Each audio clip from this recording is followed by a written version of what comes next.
ক্যালিফোর্নিয়ায় এমন আগুন লাগিয়েছে আমার আল্লাহ, একটা চিঙ্গারি।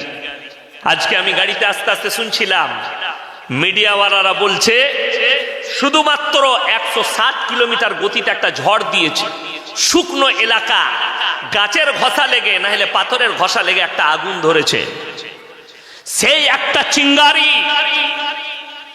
আজকের হিসেব বলছে এখনো আগুন লিবাতে পারেনি আমেরিকার ফোর্স। 70,000 গাড়িকে লাগানো হয়েছে আগুন লিবাতে, 70,000 আগুন লিবানো গাড়ি লাগানো হয়েছে। 75,000 ফোর্স নেমে গেছে আগুন লিবাতে। কয়েকশো হেলিকপ্টার আর যুদ্ধ বিমান লেগেছে, সমুদ্র থেকে পানি তুলছে আর পানি ঢালছে আগুন লিবাবার জন্য। গোটা হলিউড পুড়ে ছাই হয়েছে। এখন আমেরিকার সমীক্ষায় বলেছে 4.5 লাখ কোটি সম্পত্তি পুড়ে ছাই হয়েছে। আল্লাহর কাছে সুপার পাওয়ার ও ঘুটনা টেকে দিয়েছে। এরপরে হিসেব জুড়তে হবে মুমিন দিকে যে সমস্ত পাওয়ারটা আল্লাহর হাতে আছে, যার কাছে পরমাণু তার কাছে নেই। কথাটা বুঝতে পেরেছেন না? আর এরা স্বপ্ন দেখে हम कुरान को मिटा देंगे, এরা স্বপ্ন দেখে ইসলাম को मिटा देंगे। আজকে ওই ক্যালিফোর্নিয়ার মানুষ তার বাড়ির পালতু জন্তুগুলো নিয়ে ছুটছে। কুকুর পেলেছে, কেউ কুকুরটা কোলে করে নিয়ে ছুটছে, কুকুরটাকে বাঁচাতে হবে। কেউ বিড়ালটা নিয়ে ছুটছে, তারা বিড়ালে কুকুরের সাথে জিনা করে, সেই কুকুরকে নিয়ে ছুটছে। কুকুর মারা গেছে, চোখের পানি ফেলাচ্ছে। পৃথিবীর বিশ্বের দরবারে যারা দেখছেন আমার বক্তব্য তাদেরকে বলছি, একদিকে এই কুকুর নিয়ে পালানো আর কুকুর মরে যাওয়ার চোখের পানিটা দেখুন, আর একদিকে ফিলিস্তিনের নিরীহ শিশু, 1 বছরে 40,000 শিশু মারা গেছে। 5 বছরের বাচ্চা মেয়ে ছেলে 3 বছরের ভাইকে নিয়ে কোলে করে নিয়ে ছুটছে, বোমার আঘাত লেগেছে, রক্তাক্ত অবস্থায় ছুটছে। গোটা বিশ্ব নীরব হয়ে আছে। বোমা লাগেনি, গোলা বারুদ লাগেনি। বিশেষজ্ঞরা বলছে পৃথিবীতে হিরোশিমা নাগাসাকিতে অত ক্ষতি হয়নি যতটা ক্ষতি হয়েছে এই আগুনের দ্বারা। একটা চিঙ্গারি পরমাণু থেকেও খাতারনাক ক্ষতি হয়েছে। বিল্ডিং এর পর বিল্ডিং, বড় বড় আর্টিস্টদের বাংলো পুড়ে ছাই হয়েছে। ভারতের আজকে 2টো আর্টিস্টের নাম শুনছিলাম, দুজনার ঘর আছে পুড়ে ছাই। একটা প্রিয়াঙ্কা চোপড়া নাকি, আর একটা নোরা ফাতেহি ড্যান্স করে, নাংটা মেয়ে, তাদের দুজনার বাড়ি ছিল, পুড়ে ছাই হয়ে গেছে। কুদরতের কাছে ঘুটনো টেকে দিতে হয়েছে। আজকে সবাই নিয়ত করুন, ভালো মন্দের মালিককে, ইজ্জতের মালিককে আল্লাহ। এই বিশ্বাস পৃথিবীর মানুষকে রাখতে হবে, শুধু একটা নয়। আল্লাহ রাব্বুল আলামিন দুটো বালা মুসিবত দিয়েছে। এক হচ্ছে আগুন, আর একটা রাজ্যে দিয়েছে ঝড়ের ঝোঁকা। খালি বরফের ঝড় এসছে, বাড়ি ঘর গাড়ি সব ঢেকে গেছে, রাস্তাঘাট ব্লক, জীবন ব্যবস্থা স্টপ হয়ে গেছে। সামান্য বরফের ঝড়ে যদি আল্লাহ তোমাদের জীবন ব্যবস্থা রুখে দেয়, সামান্য আগুনে চিঙ্গারি যদি তোমাদের জীবন ব্যবস্থা রুখে দেয়, জেনে রেখে দাও যেদিন আমার আল্লাহ তাণ্ডব করবেন কিয়ামতের। কোরআন শুনিয়েছি, ইদাস সামাউন ফাতারাত ওয়া ইদাল কাওয়াকিবুন তাতারাত ওয়া ইদাল বিহারু ফুজ্জিরাত। আসমান আর জমিনকে ফাটিয়ে চৈচাল্লা করে দেব, সমুদ্রকে উতলে দেব। সেই দিনে পৃথিবীর অবস্থাটা কেমন হবে একবার ভেবে চিন্তা করে দেখুন, আপনাকে সিজদায় পড়তে মন। আমি এখনো বয়ান শুরু করিনি, আমি খালি ভূমিকা টানছি। এটা আমি আপনাদেরকে আল্লাহ চিনাচ্ছি।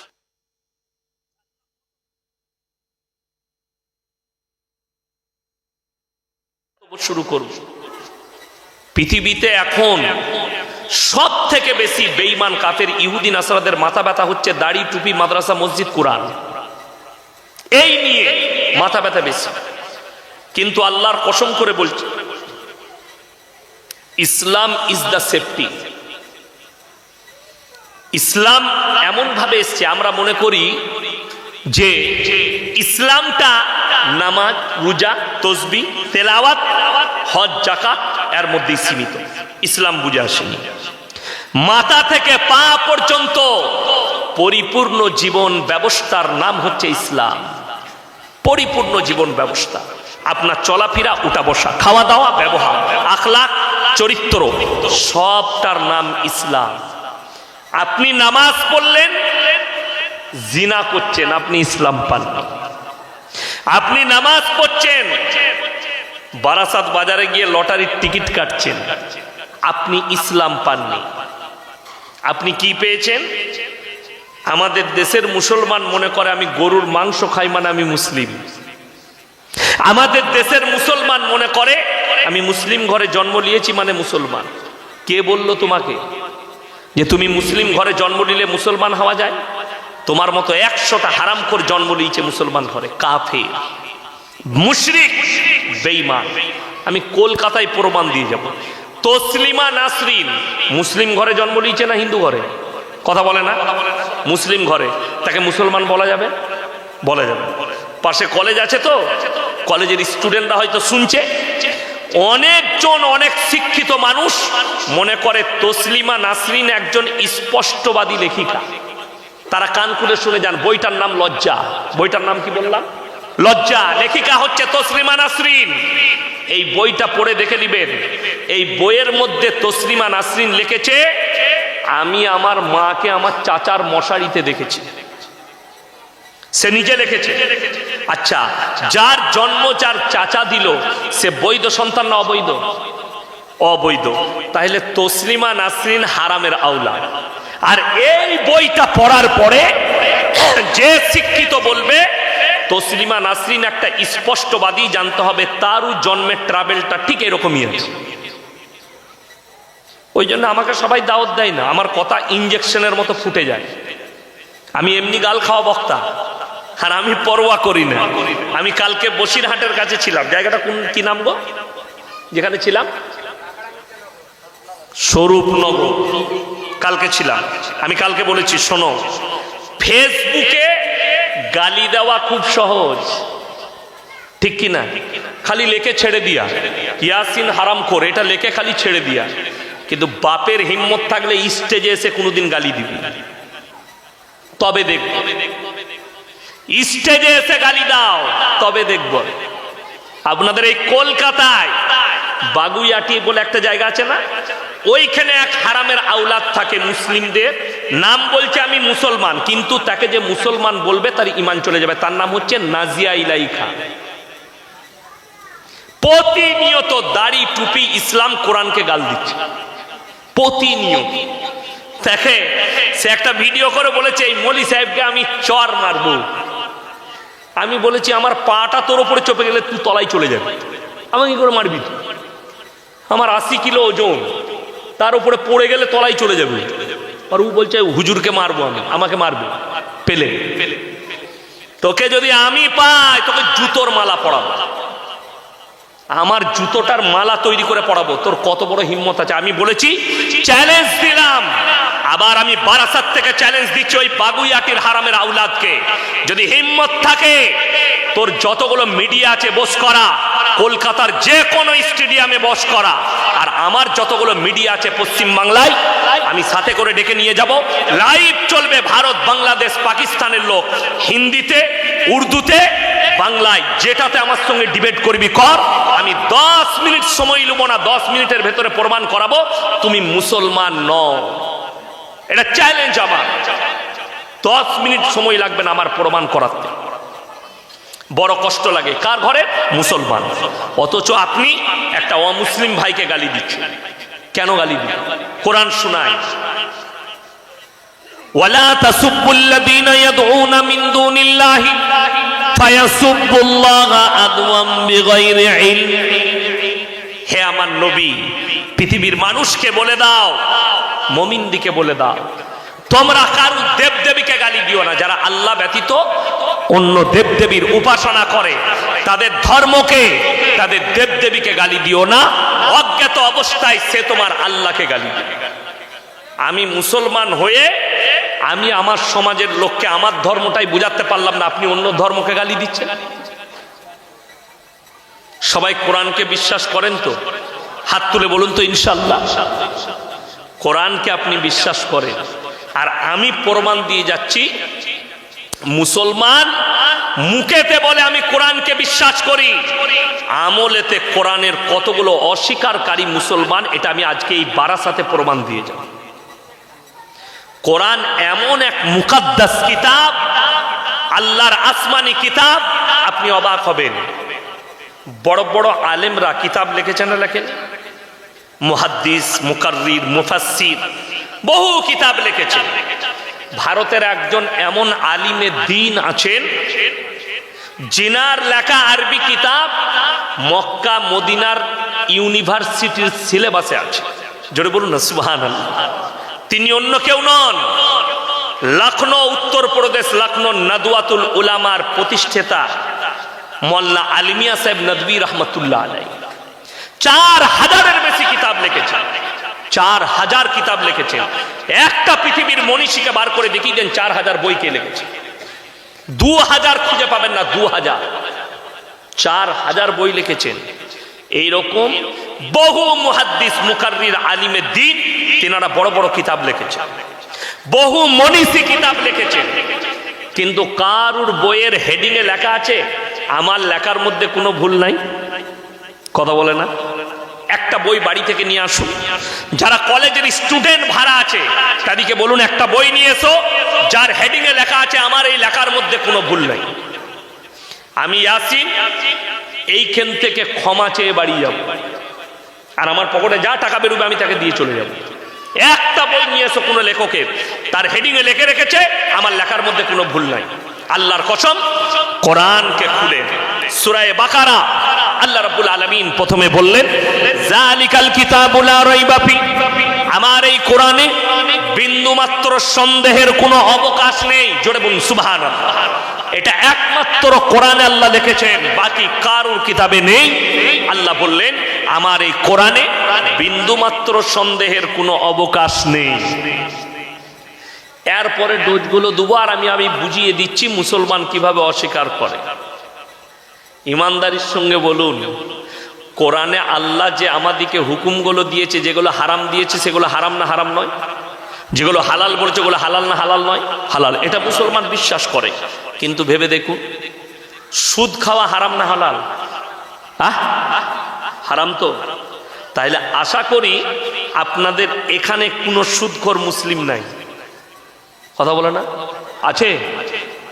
এরপর বুঝাই, কোরআনে বলেছে ওয়াহাল্লাল্লাহুল বাইয়া ওয়া হাররামার রিবা, তোমাদের জন্য সুদকে হারাম করেছি, ব্যবসাকে হালাল করেছি। আপনি যখন এটা জেনে শুনে সুদ খাচ্ছেন, এই লোকটা আল্লাহর সঙ্গে যুদ্ধ ঘোষণা করলো না করলো না? কথা বলেন। যুদ্ধ ঘোষণা, এই লোক আর মুমিন থাকবে? কথা বলেন, মুমিন থাকবে? অথচ দুঃখ, আমাদের দেশে মদ খেয়ে মসজিদে ঢুকা যায় না, গাঁজা খেয়ে ঢুকা যায় না, কিন্তু সুদ খেয়ে নামাজ পড়া যায়। ঠিক বললাম না? গায়ে আতর লাগিয়েছে। কি আতর লাগিয়েছিস ভাই? জান্নাতুল ফিরদৌস। বাবা, ওই জান্নাতুল ফিরদৌসে ঢুকবে। কাজ কি করে? সুদ খায়। আতর জান্নাতুল ফিরদৌস, কিন্তু ওর ভেতরটা গুয়েতে ভরা, পায়খানায় ভরা, রগে রগে পায়খানা ঢুকে আছে। রাসূলের হাদিস শুনেলেন, কেউ যদি 1 টাকা সুদ খায় নিজের মায়ের সঙ্গে 36 বার জিনা করার সমান পাপ হবে। নাউজুবিল্লাহ বলে। যে লোক সুদ খাচ্ছে সে নিজের মায়ের সঙ্গে কতবার প্রত্যেক দিন জিনা করছে সে নিজে অনুভব করে। যে সুদ খাচ্ছেন সে রাসূলের বিরুদ্ধে যুদ্ধ ঘোষণা করেছে।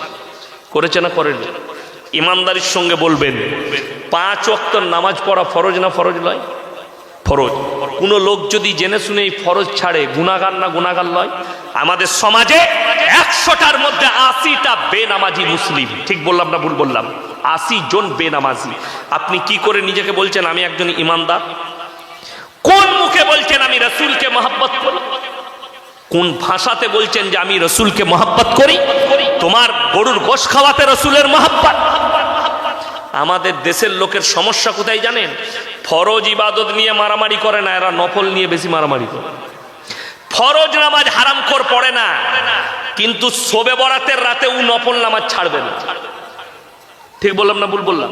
এ আসছে শবে বরাত, সারা রাত এই বারাসাত, আপনার খিদিরপুর, মিটিয়া বুরুজ, হাওড়া রানীহাটি, কিছু যুবক আছে হারামখোর, জীবনে নামাজ পড়ে না, কিন্তু শবে বরাতের রাতে গুটকা খায় আর বাইক নিয়ে ছুটে বেড়ায়। আর ঘরের লোক জানছে, ওরে বাপরে আমার বেটা সারা রাত নামাজ পড়ে। কিছুই না, কিয়ামতের দিনে দেখবি খালি। ইমানদারির সঙ্গে বলুন, একটা ছেলে স্কুলে কোনো পরীক্ষা দেয় নাই, কলেজে শুধুমাত্র মৌখিক পরীক্ষা দিয়েছে, সে যদি রেজাল্ট আনতে যায় তাকে রেজাল্ট দিবে না ঝাঁটা করে মারবে? তো তোমাকে যদি কবরে জিজ্ঞেস করা হয় ফরজ নামাজ, ওইটা খালি পড়তে পারি না, তবে কি করে এনেছিস? খালি শবে বরাতের রাতে ৭৫ রাকাত নামাজ পড়েছি। তোকে বলবে তোকে কাবাব শাখা করবো, রেডি হবে, ওইটা নিয়ে কি করবি? আমাদের সমাজের অবস্থা এটা, ফরজ ইবাদত করবে না, অথচ রাসূল বলেছেন যার নামাজ নাই তার মধ্যে ইসলাম নেই। এটা রাসূলের হাদিস। কোরআন খুলে নেন। অনেক সমাজের লোক বলে আমি নামাজ না পড়তে পারি, বারাসাতে চায়ের দোকানে বসে বলে আমি নামাজ না পড়তে পারি, আমার মতো ভালো লোক পাবি। এই মাল আছে না? না, গাদা আছে আমার। নামাজ পড়ে না, রোজা রাখে না, কিন্তু সে বলছে গায়ের মধ্যে ভালো আমি। তুমি কেমন ভালো আর কতটা কামিয়াব হবে কোরআনকে জিজ্ঞেস কর, কোরআন বলে দিবে তোমার জন্য তুমি কতটা কামিয়াবি লাভ। নম্বর 1, কিয়ামতের দিনে দুটো রাস্তা বের হবে। একদল জান্নাতি জান্নাতে প্রবেশ করবে, আর একদল জাহান্নামী জাহান্নামে যাবে। কোরআনে আছে, আল্লাহ বললেন হে আমার নবী, জান্নাতীরা তাদেরকে দাঁড় করাবে, কি বলে? ফি জান্নাতি ইয়াতাসাআলুনা আনিল মুজরিমিনা মা সালাকাকুম ফি সাকার। এই দাঁড়াও দাঁড়াও দাঁড়াও দাঁড়াও, তোমরা জাহান্নামে যাচ্ছ কেন? তোমরা বলতে আমরা ভালো লোক, আমরা ভদ্র লোক, আজকে জাহান্নামে যাচ্ছ? তাদের 1 নম্বর উত্তর হবে ক্বালু লাম নাকু মিনাল মুসাল্লিন, আমরা মুসল্লি নামাজি মুসল্লিদের মধ্যে ছিলাম না, আল্লাহ তাই আমাদেরকে জাহান্নামে পাঠিয়েছে। ক্বালু লাম নাকু মিনাল মুসাল্লিন, আমরা নামাজি মুসল্লি ছিলাম না, আল্লাহ তাই আমাদেরকে জাহান্নামে পাঠিয়েছে। আজকে শুনেলেন, কোরআনের কাছ থেকে আপনার সম্পর্ক ছিন্ন। প্রত্যেকটা মুসলমান নরনারীর জন্য দ্বীনি শিক্ষা অর্জন করা ফরজ না ফরজ নয়? ফরজ। এটা জানে। আর আমি চ্যালেঞ্জ ছুড়ে বলে গেলাম, গোটা বারাসাতে 100টার মধ্যে 80টা মুসলমানের কাছে দ্বীনি শিক্ষা নেই। ঠিক না ভুল? ঠিক। এই ইমাম সাহেব, আপনি ইমাম তো? ইমাম সাহেব কোথায়? আচ্ছা, উনি ছিলেন, চলে গেছে। এই মসজিদে আমার মনে হয় এই পাড়ায় বেনামাজি একটাও নাই। কত বুঝতে পারেন? এই 24 পরগনার হাওড়া হুগলির রোগ জানেন? এই রোগটা আমি সারাতে লেগেছি। কি রোগ? এরা নামাজ পড়ে না, কিন্তু বছরে একটা করে জলসা দিবে, দিয়ে জান্নাতে যাবে। এত সহজ জান্নাত কেন? ওরে বাপরে, বর্ধমান থেকে হুজুর এনেছি, হুজুর যা দোয়া করবে জান্নাতে এমনি ঠেলে ঢুকে যাবে।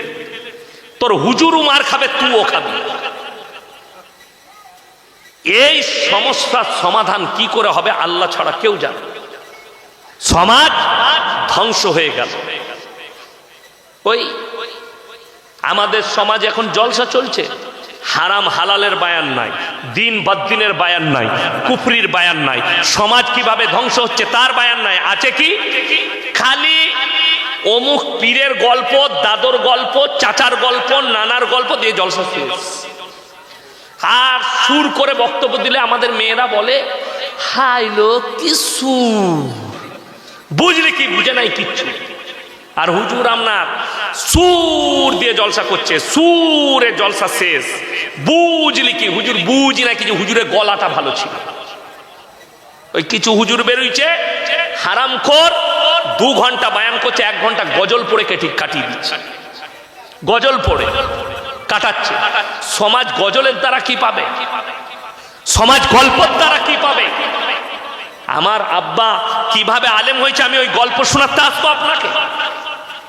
ওই গল্প শোনানো আমার প্রয়োজন নাই। আমার আব্বার জন্য তারুফ করিয়ে দিলেন আমার আগের বক্তা, ইনি মোল্লা শওকত আলী সাহেবের ছেলে। এর থেকে বেশি আর কিছু নাই, আর কিছু জানার প্রয়োজন নাই। আমার বাপ ক ওয়াক্তে তাহাজ্জুদ পড়ে, কেমন করে পীর হয়েছে, কেমন করে স্বপ্ন দেখেছে। ওই স্টেজ এটা লোক দিকে বোঝাবার। আর কিছু বক্তা এটাকে গল্পর জায়গা বানিয়েছে, সমাজকে নামাজের দাওয়াত দেয় না, রোজার দাওয়াত দেয় না, ফরজ নামাজটা বুঝাতে চাই না, হারাম হালালটা বুঝাতে চাই না। আজকে কম ধ্বংস হয়ে গেছে হারাম হালাল না বুঝার কারণে। আর এই জলসার স্টেজগুলো গল্প আর সুরে ভরে গিয়ে কি ক্ষতি হলো? ক্ষতি একটাই হলো, এই জলসার ফায়দা কিছু হয়নি, বেঈমান কাফেররা আপনার মাথায় চেপে বসেছে। তা না হলে আমার আব্বাজি 55 বছর জলসা করছে মেদিনীপুরে এক জায়গায়। মরহুম গোলাম আহমদ মুর্তজা সাহেব, আল্লাহ জান্নাতি করুক, চিনেন না? চিনেন না? নাম শুনেননি? বর্ধমানে আমাদের বাড়ির কাছে মেমারিতে। আর আমার আব্বাজি দুজন মিলে মেদিনীপুরে জলসা করতে গেছি। কিছু ভণ্ড পীরের লোকরা বেরিয়ে জেনারেটর ভেঙে দিয়েছিল, স্টেজ ভেঙে দিলে এদের বক্তব্য শোনা যাবে না। মাঠে মাঠে 15 কিলোমিটার হেঁটে গিয়ে ট্রেন ধরে দুজন বর্ধমান গিয়েছিল। 15 কিলোমিটার পায়ে করে হেঁটে গিয়েছিল স্টেশনে। বায়ান করতে দেয়নি। কেন? হাদিস কোরআনের বায়ান চলবে না, বাপ দাতর গল্প বলতে হবে শুরু করে। ওই গল্পটা ভালো লাগে। এই মেদিনীপুরে এক জায়গায় জলসা করছি, হুজুর পাখির গল্প ধরেছে। পাখির, সে পাখি উড়িয়ে যাচ্ছে মামা, বাসাতে 3টে ডিম পেড়েছে। পাখির গল্পই 2 ঘন্টা কেটে গেল, তাও পাখিটা উড়ে নাই। একজন মজমা থেকে বলছে, হুজুর পাখিটা কখন উড়বে? বলছে পরের বছর উড়ব। দিয়ে জলসা শেষ। এই পাখির গল্পে সমাজ কি পাবে? এটা বাস্তব কথা বলছি, আল্লাহর কসম বলছি। এই গল্প ধরে আমি ছিলাম জলসায়, রাত 12টায় চেপেছে, 2টো পর্যন্ত পাখির গল্প। সমাজ কি পেলে তোমার পাখির গল্পের দ্বারা? তাকে বলতে পারলে না যে নামাজের গুরুত্ব কতটা, রোজার গুরুত্ব কতটা, হারাম হালালের গুরুত্ব কতটা।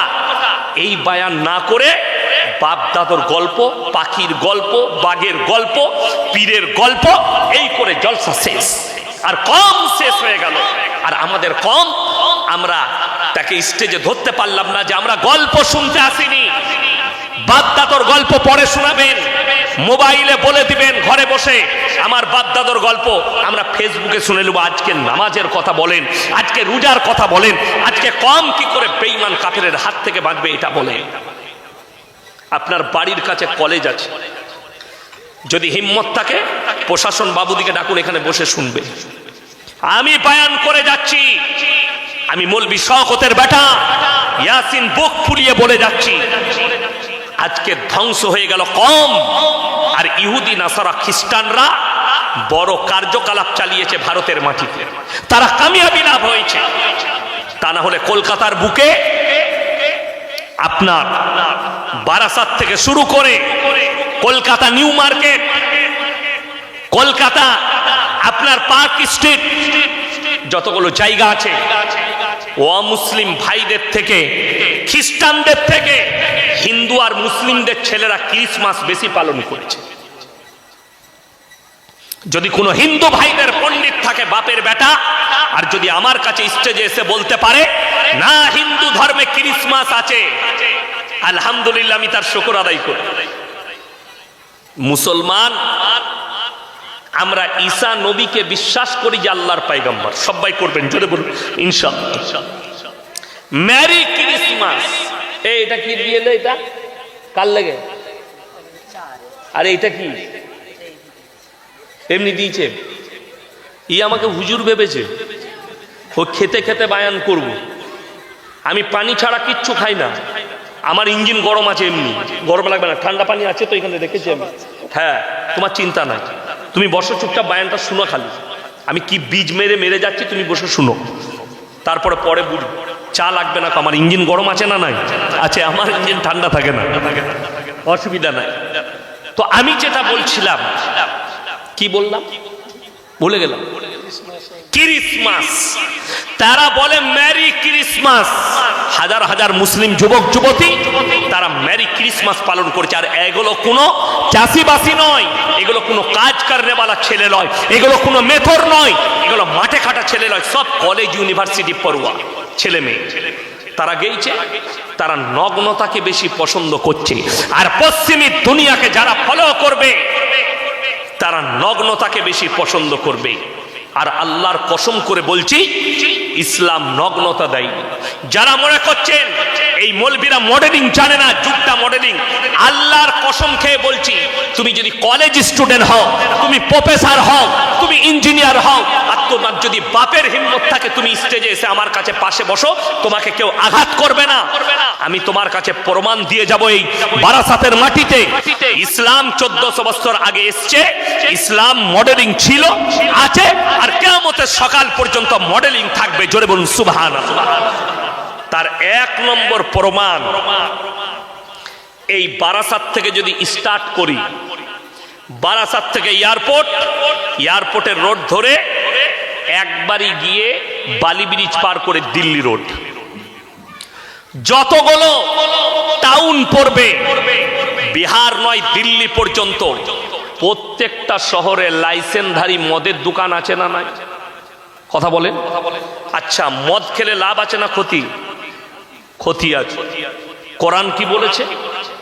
তোমরা মদ স্পর্শ করো না। জোরে বলুন সুবহানাল্লাহ। তোমাদের জন্য নিশাগ্রস্ত জিনিস স্পর্শ করা হারাম।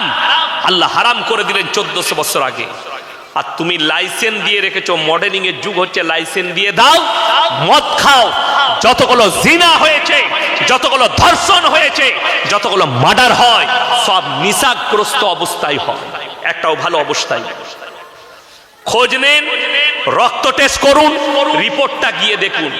আর জি করে যে মেয়েটা ধর্ষণ হয়েছে যে ছেলেটার কাছ থেকে, এই ছেলেটা মদ্যপ অবস্থায় ধর্ষণ করেছে, খালি মুখে নয়, তবে থেকে মার্ডার করতে পেরেছে। মদ এত খারাপ। আর ইসলাম মডেলিং এর যুগ দিয়েছে 1400 বছর আগে, বললে তোমাদের জন্য স্পর্শ করা হারাম। জোরে বলুন সুবহানাল্লাহ। এটা নাম্বার 1। কলকাতা থেকে শুরু করে ভারতের ছোট বড় যতগুলো শহর আছে, প্রত্যেকটা শহরে দেহ ব্যবসার আড্ডাখানা আছে না নাই? কলকাতায় পশ্চিমবাংলার সব থেকে বড় দেহ ব্যবসার আড্ডাখানা সোনাগাছি, হাজার হাজার মেয়ের দেহ ব্যবসা করছে। আমি এলান করেছি, যদি কোনো মুসলিম মা বোন ওই জায়গায় দেহ ব্যবসায় ফেসে যাও, তারা বেরিয়ে এসো, গুগলে আমার নম্বর সার্চ করবে, তোমাদেরকে রাস্তা দেখাবো, যে রাস্তা তুমি জান্নাতের রাস্তা পাবে। আমার মতো আলেম এলান করেছি আমি। চলে এসো, ফোন নম্বর লাও, ফোন করো, তোমাদেরকে ওই রাস্তাটা দেখাবো যে রাস্তা রাসূল আকরাম সাল্লাল্লাহু আলাইহি ওয়াসাল্লাম পৃথিবীর মানুষকে দেখিয়ে গেছে। আর যে রাস্তাটা হচ্ছে ইহদিনাস সিরাতাল মুস্তাকিমের রাস্তা, একদম জান্নাতে নিয়ে গিয়ে প্রবেশ করাবে। জোরে বলুন সুবহানাল্লাহ। অবাক লাগে। এইটা হচ্ছে মডেলিং, লাইসেন্স দিয়ে রেখেছে সরকার। তার প্রমাণ দিই, আপনি যদি সোনাগাছিতে যান আপনাকে ধরবে না, কিন্তু বেরিয়ে এলে পুলিশ বাবুরা আটকাবে। ঢোকার সময় বাধা নাই, বেরোবার সময় বাধা আছে। তার কারণ পুরুলিয়া ডিস্ট্রিক্ট যেতে গেলে আসানসোল শহর কভার করতে হয়, আসানসোলের ভেতর দিয়ে যেতে হয়। জায়গার নাম হচ্ছে নিয়ামতপুর ডিসেলঘাট ব্রিজ। ওইখানে একটা জায়গা আছে লচিপুর নাম, দেহ ব্যবসার একটা বহুত বড় পট্টি আছে রোডের ওপরে। আজ থেকে 7 বছর আগে আমি পুরুলিয়া ডিস্ট্রিক্ট থেকে জলসা করে আসছি। রাত 2টোয় জলসা শেষ করেছি, গাড়ি আমার ছুটছে। যখন রাত 3টে 3:30 বাজে আমি আসানসোল শহর কভার করছি, টুপি খুলে আমি গাড়িতে শুয়ে আছি। আমার গাড়ি 100-র ওপরে ছুটছে টাউনে, আসানসোল টাউনের ভেতরে। আমার ড্রাইভার চালাচ্ছে, পেছনে পুলিশের গাড়িটা 4 ইন্ডিকার জেলে ডিফার দিতে দিতে আসছে। আমার ড্রাইভারকে মানে গাড়িটা দাঁড় করাও, তোমরা দেহ ব্যবসার আড্ডাখানা থেকে আসছো। কিন্তু উনি তো জানে না ভেতরে কোন মাল চেপে আছে। গাড়িটা এসে হাই রোডের সিগন্যালে দাঁড়ালাম। এরপরে আমি দিল্লি রোড ধরবো টাউন থেকে। আমার সামনে গাড়িটা এসে লাগালো, আমাকে বললে হুজুর উঠেন। আমি উঠে টুপিটা লাগিয়ে বসলাম। বেরিয়ে এলো একজন প্রশাসনের বাবু, কাঁচটা খুললাম। হুজুর আপনি? হ্যাঁ আমি ওইখান থেকেই আসছি। নাকি হুজুর ক্ষমা করবে? আমরা যাও গাড়িতে বসো। পালিয়ে এলাম। সে দেখলে এটা একজন মোল্লা সাহেব। যতগুলো গাড়ি পার হয় ঢোকার সময় বলছে লাইসেন্স দিয়ে আছে, বেরোনোর সময় আপনাকে আটকিয়ে টাকা আদায় করবে। এর থেকে ভালো বাইরে থেকে তালাটাই মেরে দিয়ে যেন ভেতরে কেউ ঢুকতে না পারে। আমার আল্লাহ 1400 বছর আগে তালা মেরে দিয়েছেন, জোরে একবার বলুন নারায়ে তাকবীর। আমার আল্লাহ 1400 বছর আগে, যদি বলেন কোরআনে কোথায় আছে? সূরা বনী ইসরাঈল, ওয়ালা তাকরাবুজ জিনা ইন্নাহু কানা ফাহিশা ওয়া সাআ সাবিলা। হে আমার নবী বলে দাও, ব্যভিচার করা তো দূরের কথা, যে রাস্তায় ব্যভিচার হয় সে রাস্তার ধারে পাশে যাতায়াত করো না। ব্যভিচার করা অনেক দূরের কথা, যে রাস্তায় ব্যভিচার হবে সে রাস্তার ধারে পাশে যাতায়াত করো না। আর এরা বলছে লাইসেন্স দিয়ে রেখেছি। শুধু এটা নয়, এর থেকেও দামি প্রমাণ দেবো। কলকাতায় বৃদ্ধাশ্রম আছে না নাই? কথা বলেন। আচ্ছা, সকালবেলায় গিয়ে আমাকে গালি দেওয়ার আগে শিক্ষিত দিকে বলছি, গিয়ে খোঁজ নিবেন কার কার মা আছে শুনেলেন।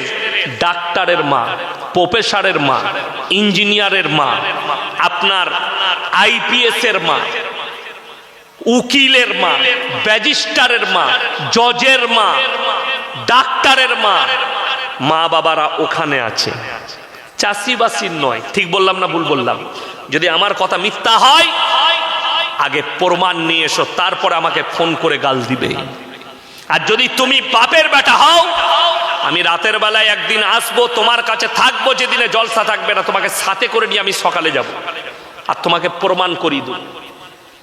ওই বৃদ্ধাশ্রমে একটা যদি টুপি দাড়িওয়ালা মৌলবীর মা দেখাতে পারেন হাফেজ আলেমের, আমি আল্লাহর কসম খেয়ে বলছি, জীবনে আর আমি সমাজের বুকে বক্তব্য দেবো না।